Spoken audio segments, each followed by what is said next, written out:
I just like, I'm obsessed with like being prepared for everything because like my entire life, like that's one of the things about being in foster care and like living before foster care.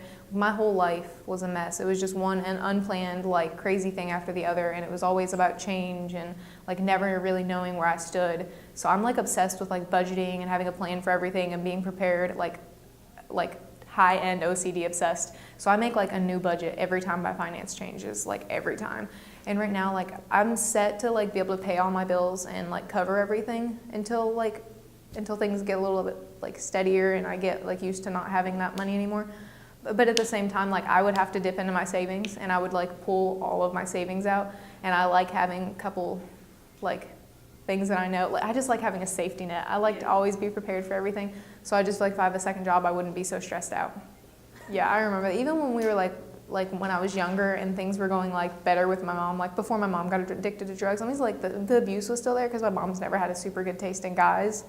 But she was a hard worker before she got on drugs. She was like worked 2 minimum wage jobs, both working like 30 to 40 hours a week. And I remember when I was younger, her bringing home like $300 or $400 checks and thinking like it was so much. And now I'm like, oh my God, that wouldn't even pay one bill for me. Yeah, I think the biggest problem is that sometimes like when they want to sign kids back into the state care, the kid still has like a lot of time before they graduate. Like signing back into state care means staying with a foster parent until you graduate or being able to like provide for yourself if you go into, and like most foster parents aren't very good. And like the kids have a very strained relationship with them.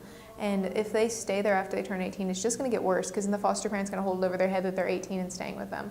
Like it's just like, I feel like they should have a backup place for kids who are turning 18 but still want to be in state care, want to get that help, but don't want to have to stay with the foster parent. Like they should have like maybe like apartments. Like I know they have what's called toolbox apartments, but that was never even an option they discussed with my brother. Like I feel like they should open kids up to the options that they have instead of just like they did the same thing with me. Like I didn't know everything that was going to happen. Like I feel like there should be more preparation in it.